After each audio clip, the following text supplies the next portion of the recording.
A new commissioner walks into the biggest job in golf. Within months, he is on the record answering for the one player he cannot afford to lose. That is not a coincidence. That is a warning sign. Brian Rolapp built his career controlling the message inside the NFL, a league where players speak when they are told to. Then he came to the PGA Tour and ran straight into Rory McIlroy, a man who does not ask for permission before he says what he thinks. Rolapp thought this would be manageable. It was not, and what happened next is still shaking the tour. Here is the part that should worry anyone watching this closely. Golf has no commissioner who can fine a superstar into silence. There is no locker room hierarchy forcing players to fall in line. And Rory McIlroy is not just a name on a leaderboard. He is the single most important voice the tour has, the man who held the sport together through its war with LIV. When he speaks, the whole sport stops to listen. So what exactly did Rory say that put Rolapp on the defensive in front of the entire golf media? What was really said behind closed doors between the two of them on the very day it happened? And why, weeks later, does this fight keep resurfacing every single time it looks settled? Here is the full story, and it is far from over. My take? Rolapp underestimated exactly who he was dealing with. But I want to hear yours. Was McIlroy right to speak out, or is he overstepping his role as a player? Drop it in the comments. And if you want to follow this story as it develops, hit subscribe, because this one is not close to finished. But to understand why this keeps blowing up, you need to understand the plan that started it all. Brian Rolapp did not come up through golf. He spent 22 years at the NFL as its chief media and business officer, negotiating the kind of television deals that built modern football into the money-making machine it is today. He officially takes over as PGA Tour Commissioner in 2027, but he has already been steering the ship, and what he is steering it toward is a complete structural overhaul set to launch in 2028. The plan splits the tour into two tiers. Track 1 holds around 16 marquee events, purses between $20 million and $30 million, 36-hole cuts, tighter 120-player fields. Track 2 becomes a proving ground, a challenger series where players compete for a shot at promotion into the top tier. Rolapp has said, the current structure of 47 events, serving roughly 230 players, will not shrink in event count, but how those events are weighted and packaged is changing dramatically. For a tour that spent the last few years locked in a bruising battle with LIV Golf, that kind of consolidation might make business sense on paper. But paper plans do not always survive contact with the players who have to live inside them, especially when the player in question has more leverage over the sport than the man drawing up the plan. It happened ahead of the 2026 US Open at Shinnecock Hills. Reporters asked McIlroy about the coming two-track system, and he did not soften it. Track 2 is a glorified Corn Ferry event, he said. That's what Track 2 is going to be. He went further, naming the RBC Canadian Open specifically, an event he has won twice and clearly still loves. He said, just recency, an event like last week, the Canadian Open, potentially going to one of these Track 2s, adding plainly that he did not think it should be demoted into the lower tier just because a sponsor might not meet a $30 million purse threshold.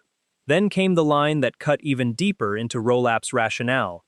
McIlroy pointed out that the tour, before the LIV threat forced its hand, was actually pretty good.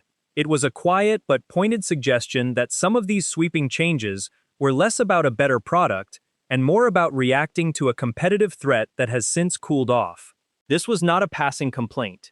This was the tour's most recognizable player, standing in front of the media just days before a major, questioning the entire premise of his own CEO's signature reform.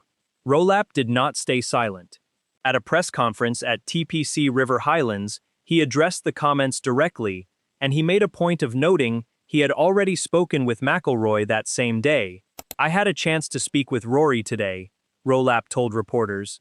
We talked a bit about it, and I think he's made some comments publicly since then. He then laid out his case for why the Challenger Series is not simply a rebrand of the Corn Ferry Tour, describing the future structure as more understandable for fans, and stressing that the same overall number of players would still be served.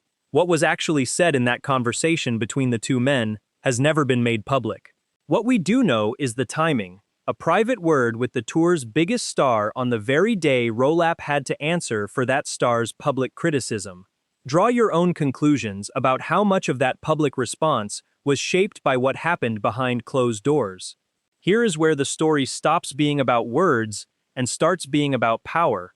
Reports emerged that McIlroy, who has played a reduced schedule this season, could fall short of the tour's minimum event requirement to maintain his membership. Any other player misses that number, and the consequence is automatic: you lose your card, no exceptions, no meetings, no phone calls.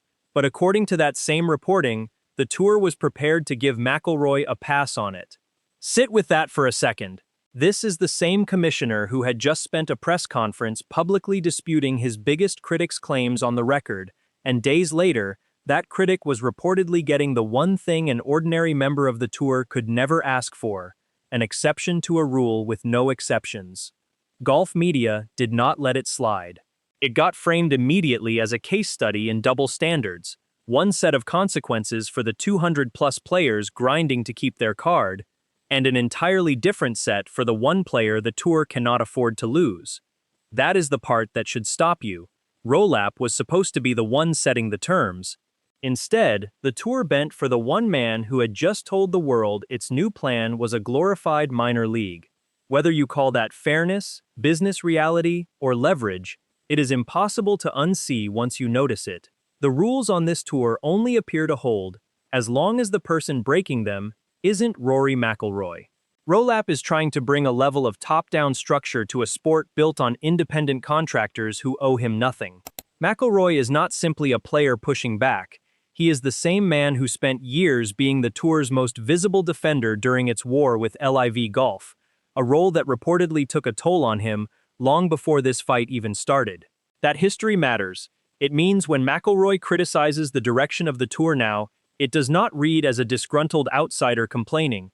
It reads as someone who fought for this organization once already, now questioning whether the people running it currently understand what they nearly lost. So where does this actually leave the PGA Tour? It leaves Rolapp with a signature reform that has to win over the very players it is meant to serve, starting with the one whose opinion carries the most weight.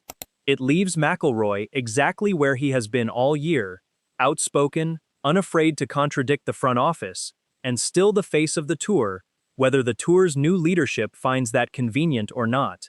That is the real shape of this story. Not a single blow-up, but an ongoing tug-of-war between a new commissioner trying to modernize a legacy tour and a superstar who has made clear he is not going to just nod along because he is asked to. The Travelers Championship update is still coming. The full 2028 rollout is still coming. And if the last few weeks are any indication, Rory McIlroy will have something to say about every part of it.